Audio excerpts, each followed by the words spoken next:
Lord. ಕರ್ತನಾಮಕ್ಕೆ ಸ್ತೋತ್ರವಾಗಲಿ. ಇಲ್ಲಿ ಕೂಡಿ ಬಂದ ಮಕ್ಕಳೊಟ್ಟಿಗೆ ವಾಕ್ಯ ಹೇಳೋದಕ್ಕೆ ದೇವರು ಕೊಟ್ಟ ಸದಾವಕಾಶಕ್ಕಾಗಿ ನಾನು ದೇವರಿಗೆ ಸ್ತೋತ್ರ ಮಾಡ್ತೀನಿ. ಲೂಕನು ಬರೆದ ಸುವಾರ್ತೆ 16ನೇ ಅಧ್ಯಾಯ 19ನೇ ವಾಕ್ಯದಲ್ಲಿ ಸೆಂಟ್ ಲೂಕ್ ಚಾಪ್ಟರ್ 16 ವರ್ಸ್ 19 ಅಲ್ಲಿ ನಾವು ನೋಡ್ತೇವೆ ಒಂದು ಸ್ಟೋರಿ. ಅಲ್ಲಿ ಬಂದ್ಬಿಟ್ಟು ಒಂದು ರಿಚಸ್ ಪರ್ಸನ್ ಇರ್ತಾರೆ, ಒಂದು ಬೆಗ್ಗರ್ ಮ್ಯಾನ್ ಇರ್ತಾರೆ. ರಿಚಸ್ ಪರ್ಸನ್ ಬಂದ್ಬಿಟ್ಟು ಆತನಿಗೆ ಎಲ್ಲಾ ರೀತಿಯ ಐಶ್ವರ್ಯ ಇರುತ್ತೆ, ಅವನಿಗೆ ಯಾವುದಕ್ಕೂ ಕೊರತೆ ಇರೋದಿಲ್ಲ. ಆ ರೀತಿಯಾದ ರೀತಿಯಲ್ಲಿ ಅವನ ಬಟ್ಟೆ, ಅವನ ವಸ್ತ್ರ ಏನಕ್ಕೂ ಕೊರತೆ ಇಲ್ಲದೆ ಸುಖವಾಗಿ ಎಲ್ಲಾ ತರ ಐಶ್ವರ್ಯದಲ್ಲಿ ಇರ್ತಾನೆ ರಿಚಸ್ ಪರ್ಸನ್. ಬೆಗ್ಗರ್ ಮ್ಯಾನ್ ಬಂದ್ಬಿಟ್ಟು ಏನಾಗಿರ್ತಾನೆ, ಅವನ ಮನೆ ಬಾಗಿಲಲ್ಲಿ ಭಿಕ್ಷೆ ಬೇಡ್ತಾ ಇರ್ತಾನೆ. ಆದ್ರೆ ಏನಾಗುತ್ತೆ ಗೊತ್ತಾ, ಭಿಕ್ಷೆ ಬೇಡ್ತಾ ಇರೋಂತ ಅವನ ಭಿಕ್ಷುಕಗಾರನು ಅವನ ಮನೆಯಲ್ಲಿ ಊಟ ಮಾಡಿದ ಎಂಜಲನ್ನು ಅವನಿಗೆ ಅವನು ಊಟ ಮಾಡಿರ್ತಾನಲ್ಲ, ಟೇಬಲ್ ಮೇಲೆ ಊಟ ಮಾಡಿರುವಂತ ಟೇಬಲ್ ಸುತ್ತ ಬಿದ್ದಿರ್ತಲ್ಲ ಎಂಜಲು, ಆ ಊಟನ ತಗೊಂಡೋಗಿ ಭಿಕ್ಷುಕನ್ಗೆ ಹಾಕ್ತಾ ಇರ್ತಾರೆ. ಆ ಭಿಕ್ಷುಕ ಅದನ್ನ ತಿಂತಾ ಇರ್ತಾನೆ. ಅವನಿಗೆ ಭಯಂಕರವಾದ ವೇದನೆ, ರೋಗ ಬಾಧೆ ಇರುತ್ತೆ. ಅವನ ಮೈಯೆಲ್ಲ ಹುಣ್ಣಾಗಿರುತ್ತೆ. ಅವನ ಮೈ ಹುಣ್ಣಾಗಿದ್ರೆ ನಾಯಿ ಕೂಡ ಅವನ ಹುಣ್ಣನ್ನು ಬಂದು ನೆಕ್ಕುವ ರೀತಿಯ ಒಂದು ಅವಸ್ಥೆಯಲ್ಲಿ ಇರ್ತಾನೆ ಭಿಕ್ಷುಕಗಾರನು. ಬೆಗ್ಗರ್ ಮ್ಯಾನ್ ಎಷ್ಟೋ ಅವನು ಕಷ್ಟಪಡ್ತಾ ಇರ್ತಾನೆ. ಅವನು ಭಯಂಕರವಾದ ವೇದನೆಯಲ್ಲಿ ಇರ್ತಾನೆ. ಅವನಿಗೆ ಯಾವುದೇ ರೀತಿ ಊಟ ಇರೋದಿಲ್ಲ, ಮಲಗೋದಕ್ಕೆ ಬೆಡ್ ಇರೋದಿಲ್ಲ, ಅವನಿಗೆ ವಾಸ ಮಾಡೋದಕ್ಕೆ ಮನೆ ಇರೋದಿಲ್ಲ. ಐಶ್ವರ್ಯವಂತನ ಮನೆ ಬಾಗಿಲಲ್ಲಿ ಕುತ್ಕೊಂಡು ಭಿಕ್ಷೆ ಬೇಡ್ತಾ ಇದ್ದಂತ ಬೆಗ್ಗರ್ ಮ್ಯಾನ್ ಇರ್ತಾನೆ ಅಲ್ವಾ. ಅವ್ರು ಈ ಲೋಕದಲ್ಲಿ ಬೆಗ್ಗರ್ ಮ್ಯಾನ್ ತುಂಬಾ ಕಷ್ಟಪಡ್ತಾ ಇರ್ತಾನೆ. ಐಶ್ವರ್ಯವಂತನು ಯಾವುದಕ್ಕೂ ಕೊರತೆ ಇಲ್ಲದೆ ಚೆನ್ನಾಗಿರ್ತಾನೆ. ಒಂದು ದಿನ ಇಬ್ರು ಸಾಯ್ತಾರೆ. ಬೆಗ್ಗರ್ ಮ್ಯಾನು ಒಂದಿನ ಸತ್ತೋಗ್ತಾನೆ, ಐಶ್ವರ್ಯವಂತನು ಒಂದಿನ ಸತ್ತೋಗ್ತಾನೆ. ಭಿಕ್ಷುಕಗಾರನು ಒಂದಿನ ಸತ್ತೋಗ್ತಾನೆ, ಐಶ್ವರ್ಯವಂತನು ಒಂದಿನ ಸತ್ತೋಗ್ತಾನೆ. ಯಾವಾಗ ಭಿಕ್ಷುಕಗಾರನು ಸತ್ತೋಗ್ತಾನೆ, ಈ ಲೋಕದಲ್ಲಿ ಅವನು ಕಷ್ಟಪಟ್ಟಿರ್ತಾನೆ, ಈ ಲೋಕದಲ್ಲಿ ಊಟ ಇಲ್ಲದೆ ಅವನು ವನವಾಸ ಯಾವ ರೀತಿ ಐಶ್ವರ್ಯವಂತನ ಟೇಬಲ್ ಮೇಲೆ ಬಿದ್ದಿದಂತ ಎಂಜಲನ್ನು ತಿಂದು ಬದುಕ್ತಾ ಇದ್ನೋ, ಅವನ ಶರೀರವೆಲ್ಲ ಗಾಯ ಆಗಿ ನಾಯಿಗಳು ಬಂದು ನೆಕ್ಕುವ ಒಂದು ಆ ರೀತಿ ಕಷ್ಟದಲ್ಲಿ ಅವನು ಹಾದು ಹೋಗ್ತಾ ಇರ್ತಾನೆ, ಇಕ್ಕಟ್ಟಲ್ಲಿ ಹಾದು ಹೋಗ್ತಾ ಇರ್ತಾನೆ. ಆದ್ರೆ ಒಂದು ದಿನ ಅವನು ಪ್ರಾಣ ಕಳ್ಕೊಂಡು ಅವನು ಸತ್ತಾಗ ಅವನ ಆ ಬ್ರಾಹ್ಮಣ ಎದೆಗೆ ಹೊರ್ಕೊಂಡಿರ್ತಾನೆ. ಯಾಕೆ? ಯೇಸು ಸ್ವಾಮಿ ಇವತ್ತು ಐಶ್ವರ್ಯವಂತರನ್ನ, ಹಣವಂತರನ್ನ, ಚೆನ್ನಾಗಿರೋರ್ನೆಲ್ಲ ಪ್ರೀತಿಸೋದು. ಯೇಸು ಸ್ವಾಮಿ ಯಾರನ್ನ ಪ್ರೀತಿಸೋದು? ಬಡವರನ್ನ, ರೋಗಿಗಳನ್ನ, ದಿಕ್ಕಿಲ್ಲದವ್ರನ್ನ, ಅನಾಥರನ್ನ ಯೇಸು ಸ್ವಾಮಿ ಪ್ರೀತಿಸೋದು. ಈ ರೀತಿಯಾಗಿ ಅವನು ಹೋಗಿ ಆ ಬ್ರಾಹ್ಮಣ ಎದೆಗೆ ಹೊರ್ಕೊಂಡಿರ್ತಾನೆ. ಪರಲೋಕಕ್ಕೆ ಹೋಗ್ತಾನೆ. ಯಾರು ಹೋಗೋದು ಪರಲೋಕಕ್ಕೆ? ಯಾರು ಹೋಗೋದು ಪರಲೋಕಕ್ಕೆ? ಭಿಕ್ಷುಕಗಾರನ, ಬೆಗ್ಗರ್ ಮ್ಯಾನ್. ಯಾರು ಹೋಗೋದು? ಬೆಗ್ಗರ್ ಮ್ಯಾನ್ ಭಿಕ್ಷುಕಗಾರನು ಪರಲೋಕದಲ್ಲಿ ಆ ಬ್ರಾಹ್ಮಣ ಎದೆಗೆ ಹೊರ್ಕೊಂಡಿರ್ತಾನೆ. ದೇವರು ಅವನಿಗೆ ಈ ಲೋಕದಲ್ಲಿ ಭಿಕ್ಷುಕಗಾರನಿಗೆ ಮನೆ ಇಲ್ಲ, ಊಟ ಇಲ್ಲ, ಒಳ್ಳೆ ರೀತಿಯ ವಸ್ತ್ರ ಇಲ್ಲ, ಯಾವುದೂ ಇಲ್ಲದೆ ಇರುವಂತ ಆ ಭಿಕ್ಷುಕನಿಗೆ ಪರಲೋಕದಲ್ಲಿ ದೇವರು ಅವನಿಗೆ ಏನ್ ಕೊಟ್ಟಿದ್ದಾರೆ? ಆ ಬ್ರಾಹ್ಮಣ ಎದೆಗೆ ಹೊರ್ಕೊಳ್ಳೋದು ಮಾತ್ರ ಅಲ್ಲ, ಪರಲೋಕ ಯಾವ ರೀತಿ ಇರುತ್ತೆ? ಚಿನ್ನದ ದಾರಿ. ಪರಲೋಕ ಬಂದ್ಬಿಟ್ಟು ಹೆವನ್ ಹೇಗಿರುತ್ತಂದ್ರೆ ನಡ್ಕೊಂಡು ಹೋಗೋ ದಾರಿ ಚಿನ್ನವಾಗಿರುತ್ತೆ. ಏಸಪ್ಪ ಅವ್ರಿಗೂ ನಮಗೋಸ್ಕರ ಮನೆ ಸಿದ್ಧ ಮಾಡಿರ್ತಾರೆ. ಅಲ್ಲಿ ಊಟಕ್ಕಾಗಲಿ ಬಟ್ಟೆಗಾಗಲಿ ಯಾವುದಕ್ಕೂ ಕೊರತೆ ಇಲ್ಲದೆ ಆ ರೀತಿಯಾದ ಸ್ಥಳ ಪರಲೋಕ. ಪ್ರತಿಯೊಂದು ಮನುಷ್ಯ ಸಾಯ್ಬೇಕು. ಸತ್ತ ಮೇಲೆ ನಾವ್ ಎಲ್ಲೋಗ್ತೀವಿ? ನಮಗೆ ಪರಲೋಕ ಅಂತ ಇದೆ, ನರಕ ಇದೆ. ಪಾಪ ಮಾಡುವ ಪ್ರತಿಯೊಬ್ಬರು ನರಕಕ್ಕೆ ಹೋಗ್ತಾರೆ. ಪರಿಶುದ್ಧ ದೇವರಿಗೋಸ್ಕರ ಒಳ್ಳೇದು ಮಾಡುವವರು, ಒಳ್ಳೆ ರೀತಿಯಲ್ಲಿ ಜೀವಿಸುವರು, ಒಳ್ಳೇದಾಗಿ ನಡೆಯುವವರು ಪರಲೋಕಕ್ಕೆ ಹೋಗ್ತಾರೆ. ಆದ್ರೆ ದೇವರ ಮಕ್ಕಳೇ, ವಾಕ್ಯದಲ್ಲಿ ನೋಡೋ ಪ್ರಕಾರ ನಾವು ಒಳ್ಳೆಯವರಾಗಿ ನಡಿಬೇಕು ಇವತ್ತು. ಆಮೇಲೆ ನಾನು ಅದು ವಿಷಯ ಅಲ್ಲ, ಐಶ್ವರ್ಯವಂತನು ನರಕದಲ್ಲಿ ಇರ್ತಾನೆ. ಐಶ್ವರ್ಯವಂತನು ನೋಡ್ತಾನೆ, ನರಕದ ಪಾತಾಳದಿಂದ ನೋಡ್ತಾನೆ. ಅವನ ಮನೆ ಬಾಗಿಲಲ್ಲಿ ಬಿದ್ದಂತ ಭಿಕ್ಷುಕಗಾರನು ಏನು ಆ ಬ್ರಾಹ್ಮಣ ಎದೆಗೆ ಹೊರ್ಕೊಂಡಿರೋದು ಮಾತ್ರ ಅಲ್ಲ, ಪರಲೋಕದಲ್ಲಿ ಸುಖವಾಗಿ ಅವನು ನಿದ್ದೆ ಮಾಡ್ತಾ ಇದ್ದಾನೆ, ಸುಖವಾಗಿದ್ದಾನೆ. ಯಾವ ಹುಣ್ಣು ಇಲ್ಲ, ಗಾಯ ಇಲ್ಲ, ಅವನಿಗೆ ಹಸುವಿಲ್ಲ, ಯಾವುದೂ ಇಲ್ಲ. ಆದ್ರೆ ಐಶ್ವರ್ಯವಂತನು ನರಕದಲ್ಲಿ ಬಿದ್ದಿದ್ದಾನೆ, ನರಕದಲ್ಲಿ ನರಳ್ತಾ ಇದ್ದಾನೆ, ಗೋಳಾಡ್ತಾ ಇದ್ದಾನೆ. ಅವನು ಯಾವ ರೀತಿ ನರಕದ ವೇದನೆಯಿಂದ ಹೊರಗಡೆ ಬರಕ್ಕಾಗ್ತಾ ಇಲ್ಲ. ಅವಾಗ ಅವ್ನು ನೋಡ್ಬಿಟ್ಟು ಹೇಳ್ತಾನೆ, ನೋಡಿ ಕೆಳಗಡೆ ವಾಕ್ಯ 25ನೇ ವಾಕ್ಯದಲ್ಲಿ, 24ನೇ ವಾಕ್ಯದಲ್ಲಿ, ಲಾಜರ್ ನೋಡಿ, ತಂದೆಯೇ ಅಬ್ರಾಹ್ಮನೇ ನನ್ನ ಮೇಲೆ ದಯವಿಡು, ಲಾಜರನ್ನು ಕಳಿಸು, ಅವನು ನನ್ನ ತುದಿ ಬೆರಳನ್ನು ನೀರಿನಲ್ಲಿ ಅದ್ದಿ ನನ್ನ ನಾಲಿಗೆಯನ್ನು ತಣ್ಣಗೆ ಮಾಡಲಿ, ಈ ಉರಿಯಲ್ಲಿ ಸಂಕಟ ಪಡುತ್ತಾನೆ ಎಂದು ಕೂಗಿ ಹೇಳಿದನು. ಹಲ್ಲೆಲೂಯಾ. ನೋಡಿ, ಐಶ್ವರ್ಯವಂತನು ಕೆಳಗಡೆ ಪಾತಾಳದಿಂದ ಅಬ್ರಾಹ್ಮನ ಪರಲೋಕ, ಆ ಅಬ್ರಾಹ್ಮನ ಎದೆಗೆ ಹೊರ್ಕೊಂಡಿರುವಂತ ಭಿಕ್ಷುಕಗಾರನ ನೋಡ್ತಾ ಇದ್ದಾನೆ. ಭಿಕ್ಷುಕಗಾರ ನೋಡಿ ಅವನು ಎಷ್ಟು ಚೆನ್ನಾಗಿದ್ದಾನೆ. ನಾನು ಯಾಕೆ ಬೆಂಕಿಯಲ್ಲಿ ನರಳ್ತಾ ಇದ್ದೀನಿ, ಬೆಂಕಿಯಲ್ಲಿ ಸುಟ್ಟೋಗ್ತಾ ಇದ್ದೀನಿ, ಬೆಂಕಿಯಲ್ಲಿ ನಾನು ವ್ಯಥೆ ಪಡ್ತಾ ಇದ್ದೀನಿ ಅಂತ ಹೇಳಿ ಅವನೇನ್ ಮಾಡ್ತಾನೆ? ಐಶ್ವರ್ಯವಂತನು, ತಂದೆಯೇ, ದೇವರೇ, ನನ್ನ ಭಿಕ್ಷುಕನ ನನಗೆ ಮತ್ತೆ ಕಲಿಸು. ಅವನ ಒಂದು ತುದಿ ಬೆರಳು ಏನಂತಿದೆ ಹೇಳಿ? ಲಾಜನ ಕಳಿಸು, ಅವನ ತುದಿ ಬೆರಳ ನೀರಿನಲ್ಲಿ ಅದ್ದಿ ನನ್ನ ನಾಲಿಗೆಯನ್ನು ತಣ್ಣಗೆ ಮಾಡಲಿ ಅಂತ. ತುದಿ ಬೆರಳಿಂದ ಒಂದು ನಾಲಿಗೆಯನ್ನು ತಣ್ಣಗೆ ಮಾಡು ಅಂತ ಅವ್ನು ಕೇಳ್ತಾ ಇದ್ದಾನೆ. ಇದ್ದಾನೆ. ಇವತ್ತು ನೋಡಿ ದೇವರ ಮಕ್ಕಳೇ, ಬೆಂಕಿ ಅನ್ನೋದು ಇವತ್ತು ಒಂದು ಫಾರ್ ಎಕ್ಸಾಂಪಲ್ ಕಿಚನ್, ನಿಮಗೆ ಮ್ಯಾಚ್ ಬಾಕ್ಸು ಇಲ್ಲ ಪಟಾಕಿ ಹೊಡೆಯುವಾಗ ಯಾವುದೋ ಒಂದು ಟೈಮಲ್ಲಿ ಬೆಂಕಿ ತಾಗುವಾಗ ಎಷ್ಟು ನಿಮಗೆ ನೋವಾಗುತ್ತೆ, ಉರಿಯುತ್ತೆ. ಅದನ್ನು ತಡ್ಕೊಳಕ್ಕಾಗತ್ತಾ? ತಡೆಯೋಕ್ಕಾಗಲ್ಲ. ಒಂದು ಸ್ಮಾಲ್ ಗಾಯ, ಸುಟ್ಟಿದ ಗಾಯನ ತಡೆಯೋದಕ್ಕಾಗೋದಿಲ್ಲ. ಆದರೆ ಇಲ್ಲಿ ಐಶ್ವರ್ಯವಂತನು 24 ಗಂಟೆ ಬೆಂಕಿ ಒಳಗಡೆನೆ ಇದ್ದಾನೆ. ಬೆಂಕಿಯಲ್ಲಿದ್ದಾನೆ. ಅವನು ಏನ್ ಮಾಡ್ತಾ ಇದ್ದಾನೆ ಗೊತ್ತಾ? ತಂದೆಯೇ, ದೇವರೇ, ಆ ಭಿಕ್ಷುಕಗಾರನ ಆ ಒಂದು ತುದಿ ಬೆರಳ ನೀರನ್ನು ಹಾಕಿ ನನ್ನ ನಾಲಿಗೆನ ತಣ್ಣಗೆ ಮಾಡು ಅಂತ ಕೇಳ್ತಾನೆ. ಫಾರ್ ಎಕ್ಸಾಂಪಲ್, ವಾಟರ್ ಕೊಡಿ, ವಾಟರ್ ಬಾಟ್ಲು.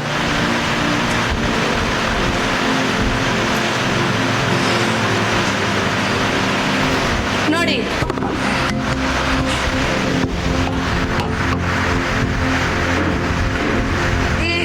ಇದು ನೋಡಿ, ಕಾಣ್ತಾ ಇದೆಯಾ? ಬೀಳ್ತಾ ಇದೆ ಇದು ವಾಟರ್. ನೋಡಿ, ವಾಟರ್ ತುದಿ ಬೆರಳು ವಾಟರ್ ಅಂದ್ರೆ ಇದು ಇದು ಇದು ಬಿದ್ದರೆ ಸಾಕು. ನನ್ನ ಈ ಒಂದು ತುದಿ ಬೆರಳು ನನಗೆ ಬಿದ್ದರೆ ನಾನು ತಣ್ಣಗಾಗ್ತೀನಿ ಅಂತ ಅವ್ನು ಕೇಳ್ತಾ ಇದ್ದಾರೆ. ಯಾರು? ಐಶ್ವರ್ಯವಂತನು. ಈ ತುದಿ ಬೆರಳು ನೀರು ಬಿದ್ದರೆ ಸಾಕು, ನನ್ನ ಸುಟ್ಟಿದ ಗಾಯ ಆ ಒಂದು ತುದಿ ಬೆರಳು ಸಾಕು ಅಂತ ಕೇಳ್ತಾ ಇದ್ದಾನೆ. ಆದರೆ ಆ ಬೆಂಕಿನಲ್ಲಿ ಅವನು ಸುಡ್ತಾ ಇರ್ಬೇಕಾದ್ರೆ ಆ ತುದಿ ಬೆರಳು ಕೂಡ ಬಿದ್ದರೂ ಕೂಡ ಅವನ ಸುಟ್ಟೋ ಗಾಯ ವಾಸಿ ಆಗೋದಿಲ್ಲ. ಅವಾಗ ಅದಕ್ಕೆ ಆ ತುದಿ ಬೆರಳು ನೀರನ್ನ ನೋಡಿದ್ನಲ್ಲ, ಆ ಬೆರಳು ಬಿದ್ರೆ ಸಾಕು, ನನ್ನ ತಣ್ಣಗ ಬೀಳಿಸು ಅಂತ ಅವ್ನು ಕೇಳ್ತಾ ಇದ್ದಾನೆ ದೇವ್ರ ಹತ್ರ. ಏನಂತ ಕೇಳ್ತಾ ಇದ್ದಾನೆ? ಆ ಒಂದು ತುದಿ ಬೆರಳ ಇಂದ ಬರುವ ನೀರು ನನ್ನ ನಾಲಿಗೆ ತಣ್ಣಗಾಗ್ಬೇಕು, ಆ ನೀರು ಬೀಳೋ ಹಾಗೆ ಮಾಡು ಅಂತ ಅವ್ನು ಕೇಳ್ತಾ ಇದ್ದಾನೆ. ಅದಕ್ಕೆ ದೇವರು ಹೇಳ್ತಾ ಇದ್ದಾರೆ, ಲೋಕದಲ್ಲಿರುವಾಗಲೇ, ಭೂಲೋಕದಲ್ಲಿರುವಾಗಲೇ ನೀನು ಆಲ್ರೆಡಿ ಸುಖ ಸಮಾಧಾನಗಳನ್ನು ನೀನು ಹೊಂದ್ಕೊಂಡಿದ್ಯಾ, ನೀನು ಸುಖ ಭೋಗದಲ್ಲಿ ನೀನು ಜೀವಿಸಿದ್ಯಾ. ನಿನಗಿಲ್ಲಿ ಮತ್ತೆ ನಾನು ಕಲಿಸೋದಕ್ಕಾಗುದಿಲ್ಲ, ಭಿಕ್ಷುಕಗಾರನ ಕಲಿಸೋದಕ್ಕಾಗುದಿಲ್ಲ ಅಂತೇಳಿ ಅವನು ಹೇಳ್ತಾನೆ. ನೋಡಿ, ನರಕ ಪರಲೋಕ ಅನ್ನೋದಿದೆ. ಸುಳ್ಳು ಹೇಳೋದು, ಮತ್ತೆ ಚಾಡಿ ಹೇಳೋದು, ಮತ್ತೊಬ್ಬರ ಮೇಲೆ ಬ್ಲೇಮ್ ಮಾಡೋದು, ಮತ್ತೊಬ್ಬರನ್ನ ನೋಡಿ ಹೀಯಾಳಿಸೋದು, ಒಬ್ರಿಗೊಂಥರ ಮಾಡೋದು. ಇವಾಗ ಸಿಫ್ರನ್ ಕಂಡ್ರೆ ಜೆರೆಮಿಗೆ ಇಷ್ಟ ಇಲ್ಲ, ಪರಿನ್ ಕಂಡ್ರೆ ಡ್ಯಾನಿಗೆ ಇಷ್ಟ ಇಲ್ಲ. ಇವಾಗ ಶಿಫ್ರಾ ನೀನು ಇಷ್ಟ, ನನ್ ಕಂಡ್ರೆ ಶಿಫ್ರಾ ನನ್ಗೆ ಇಷ್ಟ ಇಲ್ಲ, ನೀನು ಇಷ್ಟಪಡಬೇಡ ಅಂತ ಹೇಳ್ಕೊಡೋದು. That is not good. ಅದು ಹಾಗೆ ನಾವು ಮಾಡಬಾರ್ದು. ಲವ್ ಅಂದ್ರೆ ಏನು? ಪ್ರತಿಯೊಬ್ಬರು ನಾವು ಪ್ರೀತಿಸ್ಬೇಕು. ನಿಮ್ಮ ಡ್ಯಾಡಿನ, ಮಮ್ಮಿನ, ನಿಮ್ಮ ಸ್ನೇಹಿತರನ್ನ, ನಿಮ್ಮ ಸ್ಕೂಲ್ಗೆ ಹೋಗೋ ಫ್ರೆಂಡ್ಸ್ನ ಎಲ್ಲರನ್ನ ಪ್ರೀತಿಸ್ಬೇಕು. ಲವ್ ಅಂದ್ರೆ ಪ್ರತಿಯೊಬ್ಬರನ್ನ ನಾವು ಪ್ರೀತಿಸ್ಬೇಕು. ಅದು ಕ್ರಿಸ್ತನಿಂದ ಬರುವಂತ ಪ್ರೀತಿ, ಜಾಯ್. ನಾವು ಎಲ್ಲ ವಿಷಯದಲ್ಲೂ ಸಂತೋಷವಾಗಿರ್ಬೇಕು. ಅದು ಫಲಗಳು 9 ಫಲಗಳಿದೆ. Kindness, goodness. ಮೊನ್ನೆ ಅಕ್ಕ ಹೇಳಿದ್ರಲ್ಲ, ನೀವು ಡ್ರಾಯಿಂಗ್ ಮಾಡಿ fruits of the Holy Spirit ಅಂತೇಳಿ, ನೀವು ಡ್ರಾಯಿಂಗ್ ಮಾಡಿದ್ರಲ್ಲ fruit of the Holy Spirit ಅಂತ ಹೇಳ್ಬಿಟ್ಟು ಸರಾಫಿನ, ಆ ರೀತಿಯಾಗಿ ದೇವರ ಮಕ್ಕಳೇ, ಆ ಒಂದೊಂದು ಫಲಗಳ ಆ ಫ್ರೂಟ್ಸ್ ಇರಬೇಕು ನಿಮ್ಮಲ್ಲಿ. Love, joy, peace, kindness, goodness, gentleness, self control. ಈ ಫಲಗಳು ನನಗೆ ಕೊಡು ಏಸಪ್ಪ, ಈ ಫಲ ನನಗೆ ಬೇಕಂತೇಳಿ ನಾವು ಪ್ರಾರ್ಥನೆ ಮಾಡಬೇಕು. ಸುಳ್ಳು ಹೇಳೋದು, ಚಾಡಿ ಹೇಳೋದು, ಮತ್ತೆ ಮತ್ತೊಬ್ಬರನ್ನ ಹೊಡೆಯೋದು, ಮತ್ತೊಬ್ಬರ ಮನಸ್ಸನ್ನ ನೋಯಿಸೋದು, ದುಃಖ ಪಡಿಸೋದು, ಇದು ಯಾವುದು ಏಸಪ್ಪಗೆ ಇಷ್ಟ ಇಲ್ಲ. ಇದು ಯಾವುದನ್ನ ಮಾಡಬಾರ್ದು. ಮತ್ತೆ ಮಮ್ಮಿ ಡ್ಯಾಡಿ ಮ್ಯಾಥ್ ಕೇಳೋದಿಲ್ಲ, ಡಿಸೋಬಿಡಿಯಂಟ್ ಆಗಿರೋದು, ಒಬಿಡಿಯಂಟ್ ಆಗಿರದೇ ಇರೋದು, ಇಂಥ ಸ್ವಭಾವಗಳಿದ್ರೆ ನಾವ್ ಯಾರೂ ಪರಲೋಕಕ್ಕೆ ಹೋಗಕ್ಕಾಗತ್ತಾ? ಪರಲೋಕಕ್ಕೆ ಹೋಗಕ್ಕಾಗಲ್ಲ. ಆ fruits of the Holy Spirit ಇರಬೇಕು. ಫ್ರೂಟ್ಸ್ ಇರಬೇಕು ನಮ್ಮಲ್ಲಿ, ಒಳ್ಳೆ ಫಲಗಳಿರ್ಬೇಕು. ಮತ್ತೊಬ್ಬರನ್ನ ಪ್ರೀತಿಸ್ಬೇಕು, ಮತ್ತೊಬ್ಬರಿಗೆ ಒಳ್ಳೆಯದನ್ನು ಮಾಡಬೇಕು. ನಾವು ಯಾವತ್ತೂ ಮತ್ತೆ ಲೇಜಿ ಆಗಿರಬಾರ್ದು. Lazy is not. ಏಸಪ್ಪನಿಗೆ ಇಷ್ಟನೇ ಇಲ್ಲ. ಸೋಂಬೇರಿಗಳನ್ನ ಕಂಡ್ರೆ ಏಸಪ್ಪಗೆ ಇಷ್ಟ ಇಲ್ಲ ಅಂತೆ. ಬೈಬಲ್ ವಾಕ್ಯದಲ್ಲಿ ಹೇಳುತ್ತೆ, ಇರುವೆ ಗೊತ್ತಲ್ಲ ನಿಮಗೆ, ಏನು? ಹ್ಯಾನಿ, ಆ್ಯಂಟ್. ಆ್ಯಂಟ್ ಏನ್ ಮಾಡುತ್ತೆ ಗೊತ್ತಾ?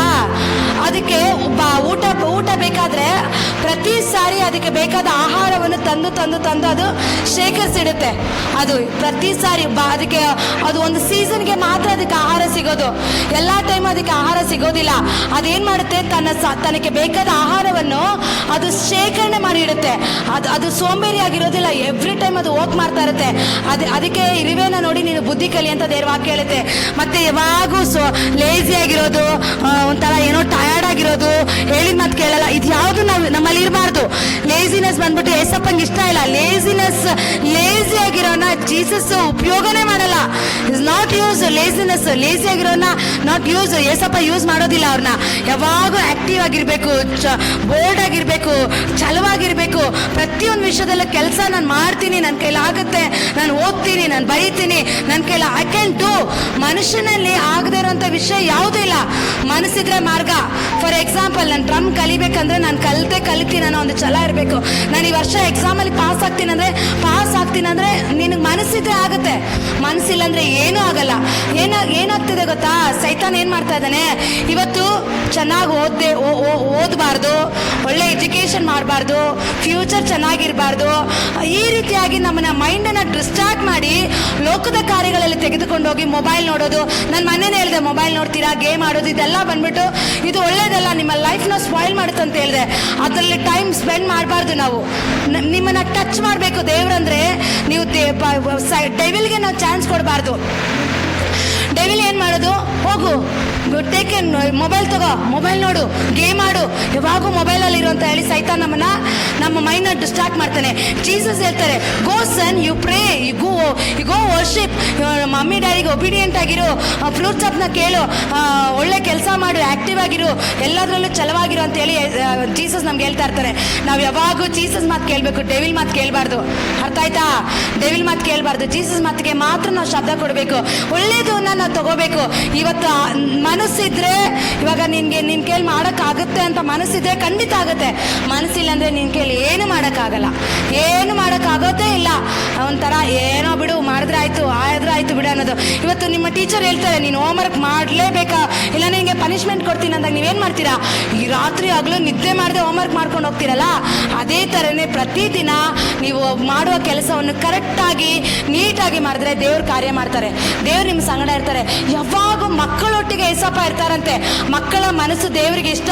ಆದ್ರೆ ಸೈತಾನ ಏನ್ ಮಾಡ್ತಾ ಇದ್ದಾನೆ, ಮಕ್ಕಳ ಮನಸ್ಸನ್ನೇ ಕೆಡಿಸಿ ರಾಂಗ್ ಆಗಿ, ತಪ್ಪಾಗಿ, ಬೇಡದ ಕಾರ್ಯಗಳಲ್ಲಿ ಸೈತಾನ್ ತಗೊಂಡು ಹೋಗ್ತಾ ಇದ್ದಾನೆ. ಅದು ನಿಮಗೆ ಗೊತ್ತಿಲ್ಲ, ಇದು ಒಳ್ಳೇದು ಯಾವುದು ಕೆಟ್ಟದ್ದು ಯಾವುದು ಅನ್ನೋದು ನಿಮ್ಗೆ ಅರ್ಥ ಆಗ್ತಾ ಇಲ್ಲ. ಆದ್ರೆ ಯಾವಾಗ ನಿಮಗೆ ಟೀಚ್ ಮಾಡ್ತಾರೋ, ಟೀಚ್ ಮಾಡಿದ್ದು ಕೇಳಿ ನೀವು ನಡೀತೀರಾ, ಆವಾಗ ನಿಮ್ಮ ಜೀವನಕ್ಕೆ ಅದು ಒಳ್ಳೇದಾಗಿರುತ್ತೆ. ಇವತ್ತು ನೀವು ಚಾಯ್ಸ್ ಮಾಡಿ. ಇವತ್ತು ನೀನೇನು ಕಲಿತೀಯಾ ಅದೇ ನಿಮಗೆ ದೊಡ್ಡವರಾದಾಗ ನೀವು ಅದನ್ನೇ ಕಲಿಯೋದು. ಇವತ್ತು ಏನು ನಿನ್ನ ಜೀವಿತದಲ್ಲಿ ಒಳ್ಳೇದು ಬರುತ್ತೋ ಅದೇ ನಿನ್ನ ಜೀವಿತದಲ್ಲಿ ಒಳ್ಳೇದನ್ನ ನೀವು ಫಾಲೋ ಮಾಡ್ತೀರಾ. ಕೆಟ್ಟದ್ದು ಫಾಲೋ ಮಾಡಿದ್ರೆ ಕೆಟ್ಟದ್ದು ಬರುತ್ತೆ, ಒಳ್ಳೇದು ಫಾಲೋ ಮಾಡಿದ್ರೆ ಒಳ್ಳೇದು ಬರುತ್ತೆ. You choice. ನರಕ ಬೇಕಾ, ಪರಲೋಕ ಬೇಕಾ ನಿಮಗೆ? What you want? ಹೆವೆನ್ ಬೇಕಲ್ವಾ? ಹೆವೆನ್ ಬೇಕಂದ್ರೆ ಹೇಗಿರ್ಬೇಕು ನಾವು? ಒಬಿಡಿಯಂಟ್ ಆಗಿರಬೇಕು, ಫ್ರೂಟ್ಸ್ ಆಫ್ ಸ್ಪಿರಿಟ್ ಇರಬೇಕು, ಒಳ್ಳೆ ಬುದ್ಧಿ ಇರಬೇಕು, ದೇವರ ಶಬ್ದ ಕೇಳಬೇಕು, ಹಿರಿಯರ ಮಾತು ಕೇಳಬೇಕು ಅಲ್ವಾ? ಹಾಗಿರುವಾಗ ಅದಕ್ಕೆ ಸುಳ್ಳು ಹೇಳ್ಬಾರ್ದು, ಚಾಡಿ ಹೇಳ್ಬಾರ್ದು, ಮತ್ತೊಬ್ಬರನ್ನ ನೋಯಿಸಬಾರ್ದು, ದುಃಖ ಪಡಿಸಬಾರ್ದು, ಮತ್ತೆ ಬೇಡದ ಅದು ಕೆಟ್ಟದ್ದು ಅಂತ ಗೊತ್ತಿದ್ದು ಕೂಡ ನಾವು ಹೋಗಿ ತಪ್ಪು ಮಾಡಬಾರ್ದು. ಅದಕ್ಕೆ ನಾವು ಮನಸ್ಸು ಕೊಡಬಾರ್ದು. ಅದು ಲಿಮಿಟ್, ಜಾಗನ ಬಿಡಬೇಕು, ನಾವು ಆ ಸ್ಥಳನ ಬಿಡಬೇಕು. ಅವಾಗೆ ದೇವ್ರ ಕಾರ್ಯದ. ಮತ್ತೆ ಬಡವ್ರನ್ನ ನೋಡಿ ಹಿಯಾಲಿಸೋದು, ಅವ್ರನ್ನ ನಿಂದಿಸೋದಲ್ಲ. ಇವಾಗ ಏನಾದ್ರೂ ನಿಮ್ಗೆ ಒಬ್ಬರನ್ನ ನೋಡಿದಾಗ, ಬಡವ್ರನ್ನ ನೋಡಿದಾಗ ನಿನ್ ಕೈಯಲ್ಲಿ ಏನಾದ್ರೂ ಹೆಲ್ಪ್ ಮಾಡಬೇಕು. ಇವಾಗ ನಿನ್ನ ಹತ್ರ 10 ರೂಪೀಸ್ ಇದ್ರೆ 5 ರೂಪೀಸ್ ನಿನ್ನ ಫ್ರೆಂಡ್ಸ್ಗೆ ಏನೋ ಇಲ್ಲ, ಚಾಕ್ಲೇಟ್ ಇಲ್ಲ ಅಂದ್ರೆ, ಫ್ರೆಂಡ್ಸ್ ಇಲ್ಲ ಅಂದ್ರೆ ಶೇರ್ ಮಾಡಬೇಕು. ಶೇರಿಂಗ್ ಅಂಡ್ ಕೇರಿಂಗ್, ಶೇರ್ ಮಾಡ್ಬೇಕು ನೀವು. ಓಕೆ, ಆವಾಗ ಜೇಸಪ್ಪ ನಿಮ್ಮನ್ನ ಬ್ಲೆಸ್ ಮಾಡ್ತಾರೆ. ಒಬ್ಬರಿಗೆ ಕೊಡುವಾಗ ನಿನಗೆ ಡಬಲ್ ಬ್ಲೆಸ್ಸಿಂಗ್ಸ್ ಬರುತ್ತೆ. Okay, you understand? ಯಾವಾಗೂ ನಾನು ಮಾತ್ರನೇ ತಿನ್ನೋದು, ನಾವು ಮಾತ್ರನೇ ಚೆನ್ನಾಗಿರ್ಬೇಕು, ನಮಗೆ ಮಾತ್ರ ಅನ್ನೋದು ಆ ಥಿಂಕಿಂಗ್ ನಮ್ಮಲ್ಲಿ ಬರಲೇಬಾರ್ದು. ಇದನ್ನ ಚೆನ್ನಾಗಿ ತಿಳ್ಕೊಳ್ಳಿ. ಕೆಟ್ಟದಕ್ಕೆ ನಾವು ಮನಸ್ಸು ಕೊಡದೆ ನೋಡಿ, ಅವನೇನ್ ಮಾಡ್ತಾನೆ, ನರಕದಲ್ಲಿ ಬಿದ್ದು ಬೆಂಕಿಯಲ್ಲಿ ಹಾದು ಹೋಗ್ತಿರೋಂತ ಐಶ್ವರ್ಯವಂತನ ಕೇಳ್ತಾನೆ, ಲಾಜರನ ಒಂದು ತೊಟ್ಟು ತುದಿ ಬೆರಳಿಂದ ಬರುವ ನೀರನ್ನ ನನ್ನ ನಾಲಿಗೆ ಮೇಲೆ ಹಾಕು ದೇವ್ರೆ ಅಂತ ಕೇಳ್ತಾ ಇದ್ದಾನೆ. ಆ ಒಂದು ತೊಟ್ಟು ಅದು ಹನಿ ಹಾಕು ಅಂತ ಕೇಳ್ತಾ ಇದ್ದಾನೆ. ದೇವ್ರ ಮಕ್ಕಳೇ ನೋಡಿ, ಆ ಥರ ಅಷ್ಟು ವೇದನೆ ಪಡ್ತಾ ಇದ್ದಾನೆ ಅವನು. ಅದಕ್ಕೆ ನಾವು ಈ ಲೋಕದ, ಆವಾಗ ದೇವ್ರು ಹೇಳ್ತಾರೆ, ನೀನು ಬದುಕಿರುವಾಗಲೇ ನೀನು ನನ್ನನ್ನು ಕಂಡುಕೊಳ್ಬೇಕಾಗಿತ್ತು, ಬದುಕಿರುವಾಗಲೇ ನನ್ನ ತಿಳ್ಕೊಳ್ಬೇಕಾಗಿತ್ತು, ಒಳ್ಳೆ ರೀತಿಯಲ್ಲಿ ಜೀವಿಸ್ಬೇಕಾಯ್ತು. ಆ ಭಿಕ್ಷುಕಗಾರನ ನೀನು ಯಾಕೆ ಮನೆ ಬಾಗಿಲಲ್ಲಿ ಇಟ್ಟಿದ್ದೆ? ಅವನ ಕರೆದು ನೀನು ಊಟ ಹಾಕ್ಬೋದಿತ್ತಲ್ಲ, ನಿನಗೇನು ಕಮ್ಮಿ ಇರಲಿಲ್ಲ. ಐಶ್ವರ್ಯವಂತನಿಗೇನು ಕಡಿಮೆ ಇತ್ತು? ಅದೇ ಭಿಕ್ಷುಕನ್ನ ಕರೆದು ಅವನಿಗೆ ಸ್ನಾನ ಮಾಡಿಸಿ ಒಳ್ಳೆ ವಸ್ತ್ರ ಹಾಕಿ ಅವನಿಗೆ ಒಳ್ಳೆ ಊಟ ಕೊಡ್ಬೋದಿತ್ತು ಐಶ್ವರ್ಯವಂತನು. ಆದ್ರೆ ಅವನೇನ್ ಮಾಡ್ದ? ಭಿಕ್ಷುಕನಾಗಿ ನೋಡ್ದ. ಐಶ್ವರ್ಯವಂತನಾಗಿ ಸುಖ ಭೋಗಗಳಲ್ಲಿ ಅವನು ಜೀವನ ಮಾಡ್ದ. ಅದಕ್ಕೆ ನಾವೇನ್ ಮಾಡ್ಬೇಕು? ಒಬ್ಬರನ್ನ ಬಡತನ ಬಡತನದಲ್ಲಿರೋರ್ನ, ಕಷ್ಟದಲ್ಲಿರೋರ್ನ, ಅವ್ರ ಹತ್ರ ಒಂದು ಬಟ್ಟೆ, ಅವ್ರ ಹತ್ರ ಏನಿಲ್ಲ ಅಂದ್ರೆ ನಾವೇನು ಮಾಡಬೇಕು? ಅವ್ರಿಗೆ ಹೆಲ್ಪ್ ಮಾಡಬೇಕು, ಸಹಾಯ ಮಾಡಬೇಕು. ಅದು ಏಸಪ್ಪಗೆ ಇಷ್ಟ ಆಗುತ್ತೆ. ಓಕೆ, ಇವಾಗ ನಾವೇನು ಮಾಡಬೇಕು? ಒಳ್ಳೆ ರೀತಿಯಲ್ಲಿ ನಡಿಬೇಕು. ಪರಲೋಕ, ನಾವು ಸತ್ತ ಮೇಲೆ ನಾವು ಒಳ್ಳೇದು ಮಾಡಿದ್ರೆ ಪರಲೋಕಕ್ಕೆ ಹೋಗ್ತೀವಿ, ನಾವು ಕೆಟ್ಟದ್ದು ಮಾಡಿದ್ರೆ ನರಕಕ್ಕೆ ಹೋಗ್ತೀವಿ.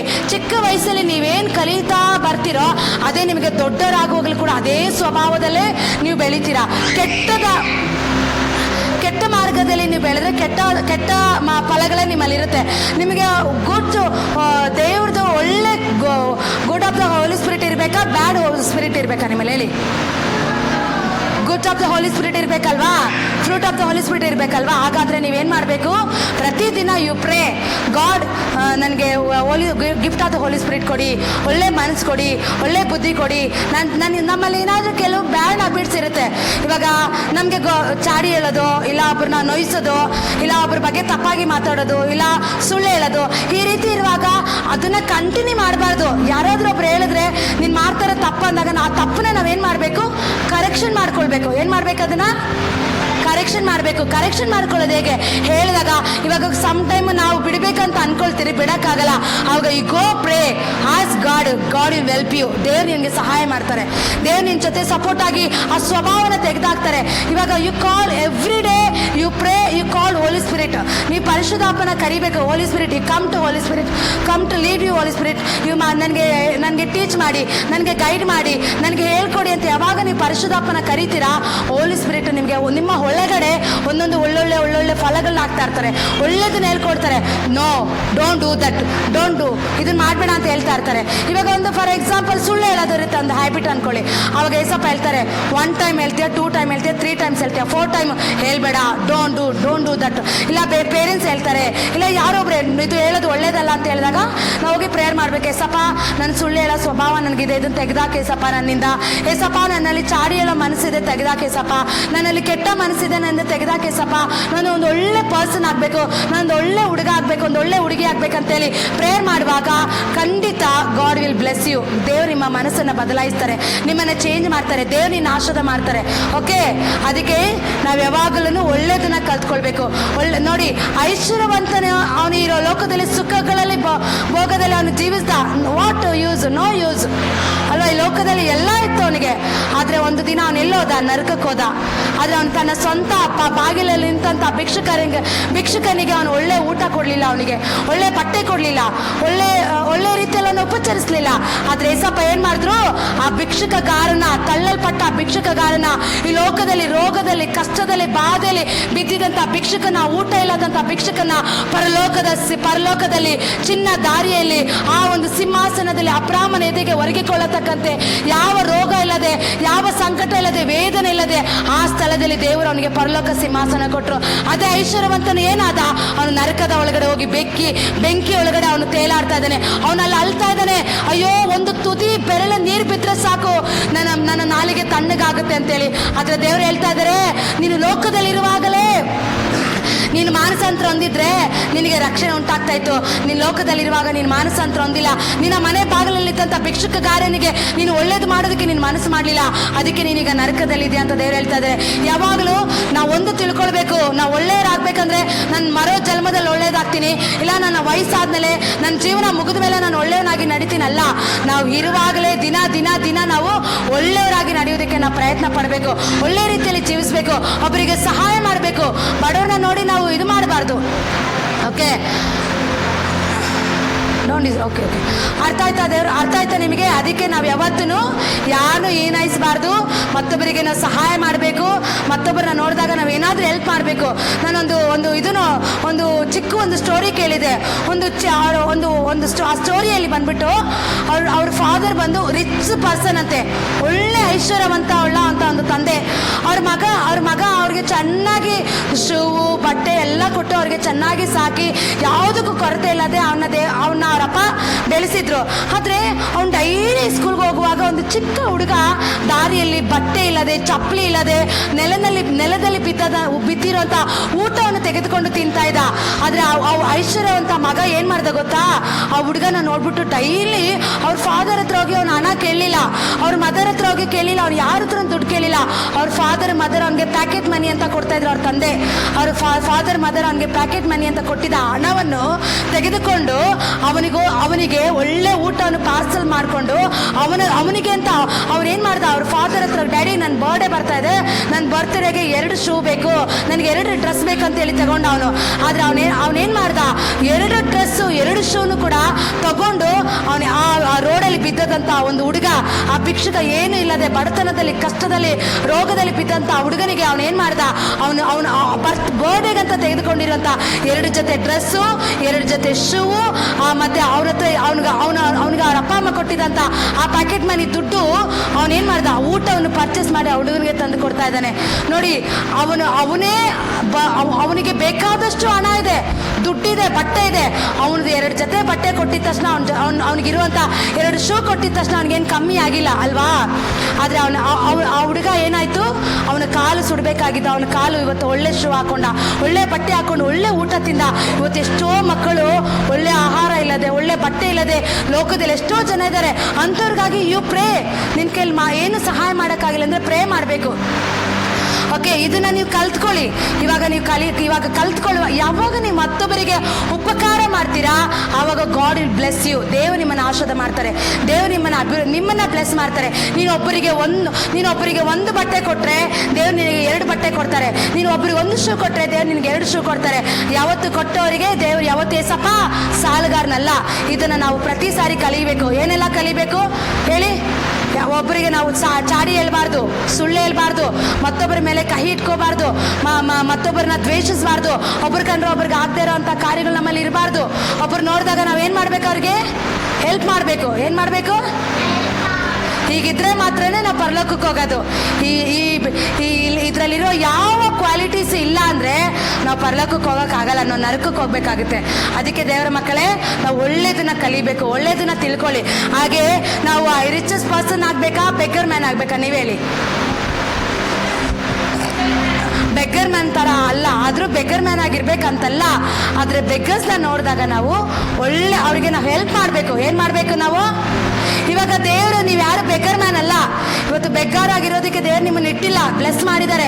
ನಿಮ್ಮನ್ನ ಬ್ಲೆಸ್ ಮಾಡಿದ್ದಾರೆ, ನಿಮ್ಮ ಪೇರೆಂಟ್ಸ್ನ ಬ್ಲೆಸ್ ಮಾಡಿದ್ದಾರೆ, ಎಲ್ಲರನ್ನ ಬ್ಲೆಸ್ ಮಾಡಿದ್ದಾರೆ. ನಾವು ಭಿಕ್ಷುಕರಾಗಿರ್ಬೇಕಂತ ಏಸಪ್ಪ ನಮ್ಮನ್ನ ಕರೆದಿಲ್ಲ. ಆಲ್ರೆಡಿ ಅದನ್ನು ನಮಗೋಸ್ಕರ ಶಿಲುಬೆಯಲ್ಲಿ ನಮ್ಮ ಪಾಪನ ಹೊತ್ಕೊಂಡಿದ್ದಾರೆ, ನಮ್ಮ ರೋಗನ ಹೊತ್ಕೊಂಡಿದ್ದಾರೆ, ನಮ್ಮ ದರಿದ್ರತನ, ನಮ್ಮ ಬಡತನ ಆಲ್ರೆಡಿ ಶಿಲುಬೆ ಮೇಲೆಲ್ಲ ಹೊತ್ಕೊಂಡ್ಬಿಟ್ಟಿದ್ದಾರೆ. ಏಸಪ್ಪನೇ ಎಲ್ಲ ಹೊತ್ಕೊಂಡು ಆತ ನಮಗೋಸ್ಕರ ತ್ಯಾಗ ಮಾಡಿದ್ದಾರೆ. ಅವರು ತ್ಯಾಗ ಮಾಡಿರೋದಕ್ಕೆ ಇವತ್ತು ನೀವು ಚೆನ್ನಾಗಿರೋದು. ಆದ್ರೆ ನಾನ್ ಚೆನ್ನಾಗಿದ್ದೀನಿ ಅಂತ ಹೇಳಿ, ನನ್ನನ್ನು ದೇವ್ರು ಬ್ಲೆಸ್ ಮಾಡಿದ್ದಾರೆ ಅಂತೇಳಿ ನಾನ್ ಮಾತ್ರನೇ ಚೆನ್ನಾಗಿರ್ಬೇಕು, ನನ್ನ ಕುಟುಂಬ ಮಾತ್ರ ಚೆನ್ನಾಗಿರ್ಬೇಕನ್ನೋ ಸ್ವಾರ್ಥ ಚಿಂತೆ ನಮ್ಮಲ್ಲಿ ಇರಬಾರ್ದು. ನಾವೇನ್ ಮಾಡ್ಬೇಕು? ಮತ್ತೊಬ್ಬರಿಗೆ ಏನ್ ಮಾಡ್ಬೇಕು? ಜೇಕ್ ಹೆಲ್ಪ್ ಮಾಡ್ಬೇಕು. ಓಕೆ, ಆಗ ನಾವು ಹೆಲ್ಪ್ ಮಾಡೋ ಮನಸ್ಸು ನಾವು ಬೆಳೆಸ್ಕೋಬೇಕು. ನಮ್ಮ ಹತ್ರ ಇರೋದನ್ನ ಕೊಡಬೇಕು. ಇವತ್ತು ನನ್ನ ಹತ್ರ 2 ಪೆನ್ಸಿಲ್ ಇದೆ ಅಂದ್ರೆ ಇಲ್ದೇ ಇರೋರಿಗೆ ಇನ್ನೊಂದು ಪೆನ್ಸಿಲ್ ಕೊಡಬೇಕು. ಇಂಥ ಸ್ವಭಾವಗಳನ್ನ, ಇಂಥ ಕ್ವಾಲಿಟಿಗಳನ್ನ ಬೆಳೆಸ್ಕೊಳ್ಳಿ. ಈ ವಾಕ್ಯದಿಂದ ದೇವರು ನಿಮ್ಮನ್ನು ಆಶೀರ್ವಾದ ಮಾಡಲಿ. ಸ್ವಲ್ಪ ಸಮಯ ನಾವೆಲ್ಲರೂ ಪ್ರೇಯರ್ ಮಾಡೋಣ. ಕಣ್ಮುಚ್ಚಿ. ನಿಮ್ಮಲ್ಲಿ ಏನು ಬ್ಯಾಡ್ ಕ್ವಾಲಿಟಿ ಇದೆ ನೀವು ಥಿಂಕ್ ಮಾಡಿ, ಪ್ರೇ ಮಾಡಿ. ಎಲ್ಲರೂ ಮೊಣಕಾಲು ಹಾಕಿ ಪ್ರೇ ಮಾಡಿ. You pray.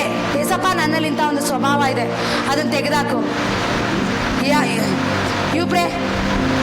ಇನ್ನೊಂದು, ನನಗೆ ಪ್ರೇಯರ್ ಮಾಡುವಾಗ ಹೋಲಿ ಸ್ಪಿರಿಟ್ ಹೇಳಿದ್ದು, ಚಿಕ್ಕ ಮಕ್ಕಳು ಕೂಡ ಇವತ್ತು ಇನ್ನೊಂದು ಬ್ಯಾಡ್ ಫ್ರೆಂಡ್ಸ್, ಬ್ಯಾಡ್ ಆಗಿ ಮಾತಾಡ್ತಾರಲ್ಲ, ನಿಮಗೆ ಬ್ಯಾಡ್ ಟೀಚಿಂಗ್ ಮಾಡ್ತಾರಲ್ಲ, ಅಂಥವ್ರ ಜೊತೆ ನೀವು ಫ್ರೆಂಡ್ಶಿಪ್ ಮಾಡ್ಕೋಬಾರ್ದು. ಒಳ್ಳೆ ಟೀಚ್ ಮಾಡೋರ ಜೊತೆನೆ ನೀವು ಫ್ರೆಂಡ್ಶಿಪ್ ಮಾಡ್ಕೋಬೇಕು.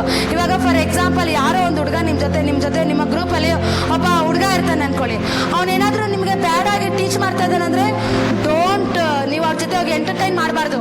ಇವಾಗ ಏನೋ ಒಂದು ಎಕ್ಸಾಂಪಲ್, ನಾನು ಈ ಹುಡುಗಿನ ಮದುವೆ ಆಗ್ತೀನಿ, ನನಗೆ ಈ ಹುಡುಗಿ ಲವರ್ ಆಗಿರ್ಬೇಕು, ಈ ಹುಡುಗಿ ನನ್ನ ಜೊತೆ ಬರ್ಬೇಕನ್ನೋದು ದಟ್ ಈಸ್ ನಾಟ್ ಗುಡ್. ಅದು ರಾಂಗ್. ಅದು ನೀವು ಚಿಕ್ಕ ಮಕ್ಕಳು, ನಿಮ್ಗೆ ಏನು ಗೊತ್ತಿಲ್ಲ ಅದೆಲ್ಲ, ಆಯ್ತಾ?